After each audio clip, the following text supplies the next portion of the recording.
present to plaintiff case. Do you have permission? The suit property belongs to the first defendant by virtue of a registered sale deed dated 18 March 1980. The second defendant is the son of the first defendant. Plaintiff entered into a sale agreement dated 5 July 1995 with the defendants for the purchase of the suit property against total sale deed consideration of rupees 10,000 and of the date of sale agreement itself the entire sale consideration was paid to the defendant. The defendant handed over possession of the suit of property to the plaintiff on the date of sale agreement, and since then the plaintiff is in possession and enjoying suit property. The defendant also handed over original sale deed dated 18 March 1980 executed in favor of the sale deed. First defendant to the plaintiff in the sale agreement. The defendant agreed to execute sale deed in favor of the plaintiff or in favor of his nominee. On 5th June 2007, the plaintiff orally requested to the defendant's favor. However, the defendant permits to execute the sale deed in 6 months time since they were employed in Tirupur. Subsequently, also the defendants awarded execution of the sale deed in favor of the plaintiff. On 4 January 2009, the plaintiff come to know that the defendants were trying to align the suit property to a third party. Since to align the suit property to a third party, since the market value of the property has been increased, the plaintiff was always ready and willing to perform his part of the contract. 5 January 2009, the plaintiff sent a notice to the defendants tried to enforce with the plaintiff's possession in the circumstances. The plaintiff filed in suit for specific performance of contract and permanent injunction. I want to present the plaintiff of the witnesses. The plaintiff examined himself and 3 other witnesses. He disposed and retired the contents of plaint and relied upon the document which were marked Exhibit 1 to 8. Plaintiff witness and plaintiff witness 2nd and plaintiff witness 3rd are the attestors of the Exhibit A1 agreement.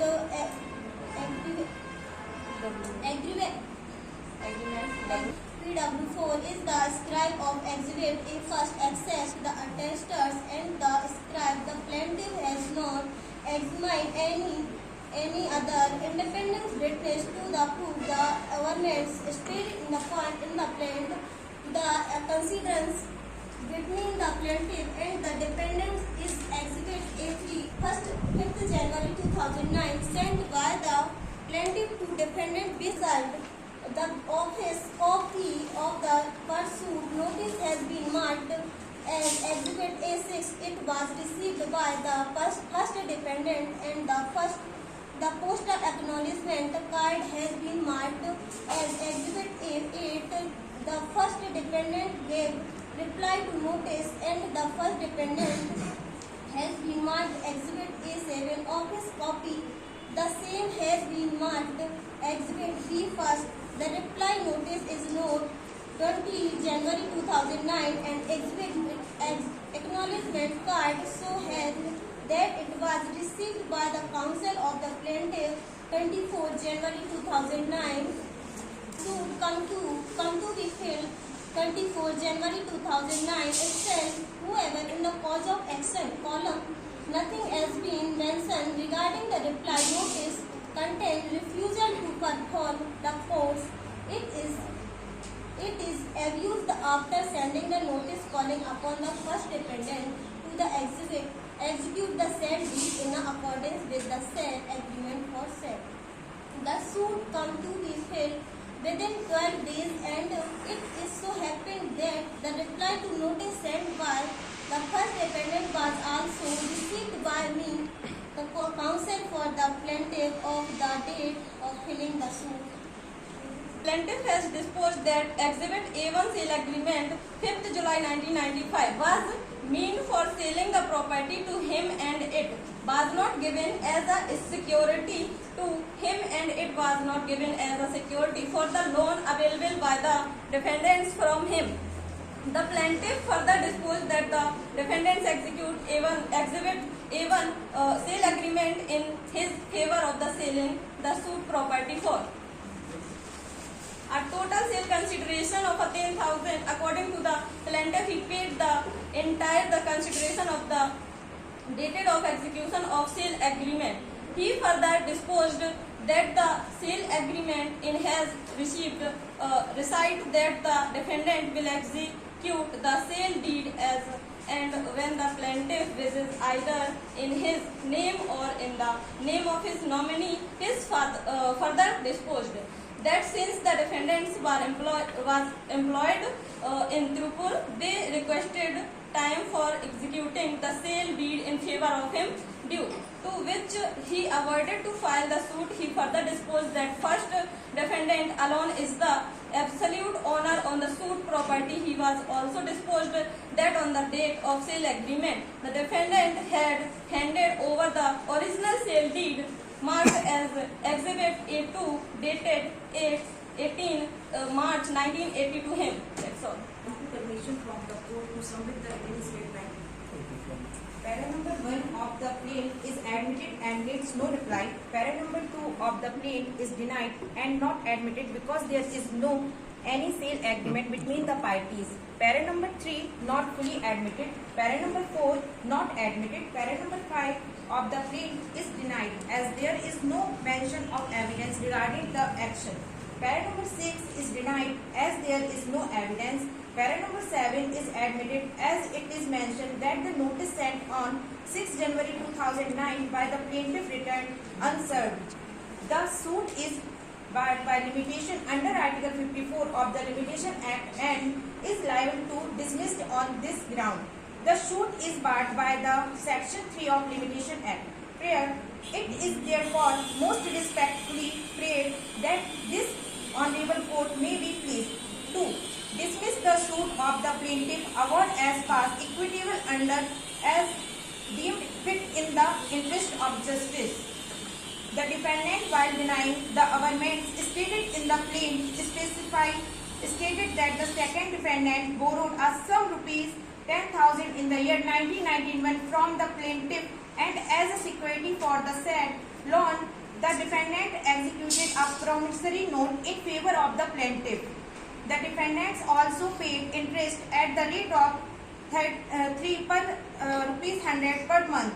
Since the defendants incurred loss in their business, they could not pay the interest of the plaintiff. They handed over the original documents pertaining to suit property to the plaintiff as security. The defendant had also given the signed blank stamp papers to the plaintiff. He will have the possession of the suit property and to the effect he would write a document in the blank stamp paper obtained from the defendants. Now he presents the further pleading. In July 1995, the plaintiff prevented the defendant from disposing of the property by using the blank stamp paper and getting the document written on it through. The defendant agreed to sell the property to him. The defendant was willing to repay the loan amount together with interest from the date of signing the blank stamp paper. The agreed sale agreement dated 5 July 1995 is not true and genius. The same is not meant of the selling property to the plaintiff. The transaction between the defendant and plaintiff is only a non-transaction. The defendant prayed for dismissal of the suit. Just want to present the evidence. The first defendant has deposed that the second defendant borrowed a sum of rupees 10,000 from the plaintiff on a monthly interest of rupees 3 at the rate 3 per month. Plaintiff had obtained their signatures on blank stamp paper as security for due repayment of the loan amount. He further deposed that when second defendant has no title or right over the suit property, the reason for including him in the sale agreement makes it clear that sale agreement was nothing but a security transaction. Agreement is not for the sale. Suit is the property for the document as a loan is that the agreement is suit was filled only the only after nearly 14 years after.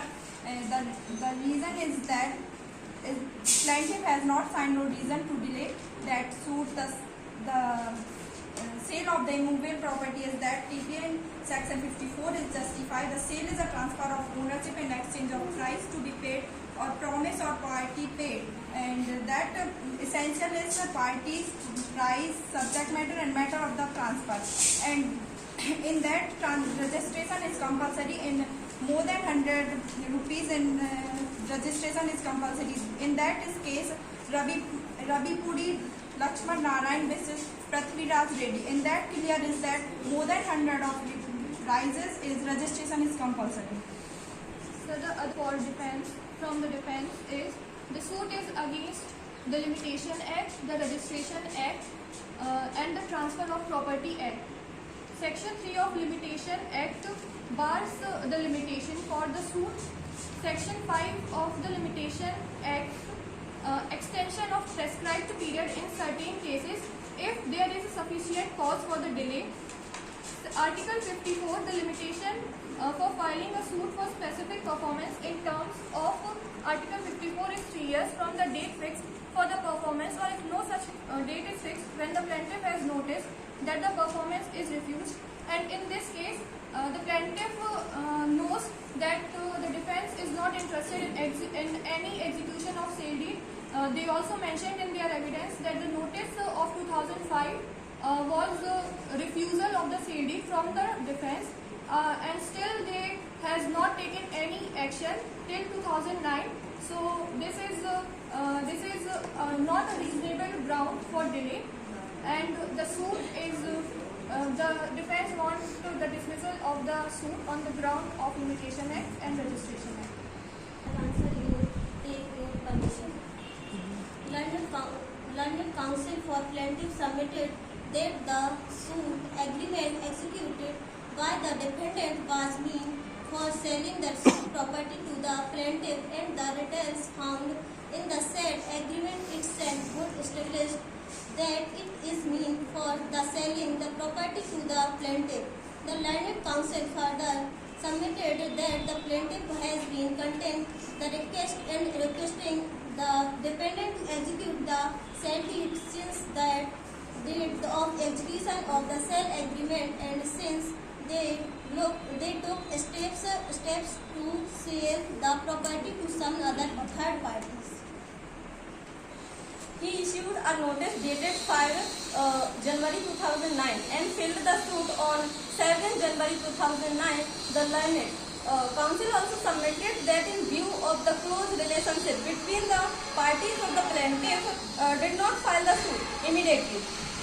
The plaintiff has come out with a genuine case, and therefore it cannot be alleged that he has not approached the court with clean hands. And second is the London Council for Plaintiff further argued that Section 92 of the Indian Evidence Act 1872 warns the defendants for the contending that there was no sale, and it is submitted that the defendants should not have been permitted to oral evidence in support. Oral evidence. Support of the content is the light of Section 91 of the Evidence Act. London Council further argued that suit insofar as the related to the period for a perpetual injunction restraining the defendants from interfering with the position of the plaintiffs cannot be held the weight of limitations. इसमें because the 3-year limits mentioned in Article 54 of the Limitations Act schedule, इसमें the period when our time period starts, here the time period starts in 2007 when the arise cause of action. यहाँ पे that is why there is no violation of 54 article of the limitations and and section 55 of Indian Contract Act, no time period limit. इसमें जो case है Raman versus R Natarajan does not matter of time limit, and इसमें जैसे कि article 54 of limitations है, वहां पर जो कॉज ऑफ एक्शन है वो अराइज होता है 2007 में जैसे ही फिर यहाँ पे 2007 से 2 ईयर ही टाइम हुआ है, 3 ईयर का कोई भी टाइम लिमिट्स नहीं हुआ है। और यहाँ पर जो हमारा सेक्शन 55 कॉन्ट्रैक्ट है उसमें भी टाइम लिमिट का कोई भी वर्ष नहीं है। Sir, there is no any solid evidence that proves that there is a sale agreement between the parties. In fact, the reason that is pointed out is that the defense is employed in Tirupur. In fact, the defense has said in its pleading that he incurred loss in their business. There is not any kind of job or something. He incurred loss in their business. That's why he mortgaged the amount. And the proviso of section 92, any fact may be proved which would invalidate any documents. Ambiguity in terms of contract can be proved by oral evidence. So, sir, in this case, there is no clarity in the document, and that is why the proviso of section 92 is applicable and oral evidence is valid. Sir, another reason is if there is contract, then the contract is invalid because of incompetency of the party. So, essential element of a valid sale under section 54 is competency of party. In Ithraj versus Sridevi, a person purchased the property knowing that the seller has only partial right to the said property. This breached the competency rule. The sale was held invalid. In this case, the party has some amount of right in the property, but in this case, the second defendant have no right on the property, and the property completely owned by his father. So, making him part of the agreement makes no sense and invalidates it.